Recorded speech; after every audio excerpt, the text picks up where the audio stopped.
Okay, so, I'm going to ask a slightly semi-personal question, and then I'm going to open the floor, which is because, obviously, 75 years, we can take small bite sizes into the last opening decades and now more recent decades. But actually, there's a middle period, and you and I both belong to that middle period of that generation, which is that we are not Midnight's children. We are born in the 70s. We don't have any of the optimism that our parents' generation had. And we, of course, also grew up with a lot of collective violence around us. I in Punjab, but I was not alone. There were people in the Northeast, Kashmir. But also, soon after that, you had the Hindu-Muslim story flaring up with the Babri Masjid mobilization and caste violence as well. So violence, has been a kind of big feature of people of our generation. And in your case, it's all too personal. So, we've just had a recent anniversary of your father's assassination this weekend.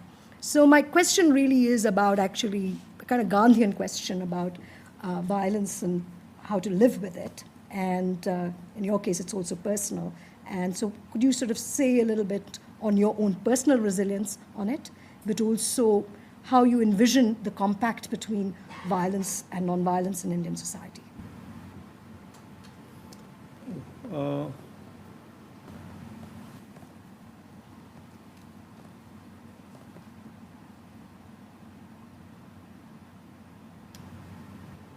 I think,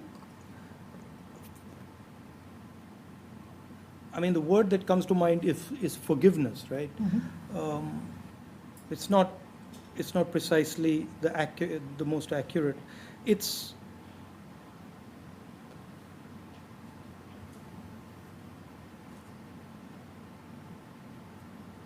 how do I put it? You realize. Well, I'm thinking. You realize, right? No, because you've I didn't mean to stump you, but it's No, a you haven't very stumped me. obvious. It's a very obvious question. You haven't stumped me. But no one's asked you. I'm surprised. No, they've asked. Have they? I've not. Then why don't you have the? Because why don't I know I'm the trying answer? to go deeper in the answer. Okay, let's do this. So, I think in life, you will always, especially if you're in places where large energies are moving, mm-hmm. right? You will always get hurt. It's not, if you do what I do, you will get hurt. It's not a possibility, mm-hmm. it's a certainty, mm-hmm. right? Because it's like swimming in an ocean with big waves, mm-hmm. right? You are going to go under. It's not that you're not, mm-hmm. right? So then, when you go under, you learn how to react properly. Mm-hmm. So when you so loss is productive. Loss. The single biggest learning experience of my life was my father's death. There is no bigger experience than that. Right? Now, I can look at it and say, the person who, or the force that killed my father, mm-hmm. Caused me tremendous pain.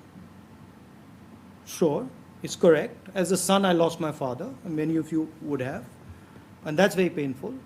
But then I can't get away from the fact that same event also made me learn things that I would have never ever learned otherwise. Right? Mm-hmm. So, as long as you're ready to learn, mm-hmm.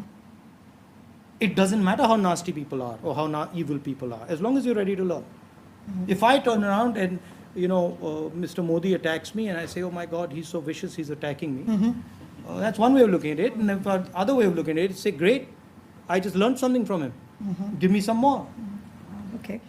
Very Gandhian. But now, yeah. No, but you come to this, right? When you're facing an attack, you come to this. There is no other realization possible. No, it's like it's like that. There's a poem. I don't remember the name. It's written by, I think it's a Palestinian person All right. who's been put in jail. Okay, I'll wow. send it to you. Okay. And he's talking to the jailer. And the jailer, he says to the jailer, "Look, from the small window of my cell, I can see your big cell." Right. Right? So everyone's in jail, Right. right? Right. And you've got to be able to see that properly. Right. And if you see that properly, then you can figure out ways to deal with it or ways to get out. Well, thank you. First.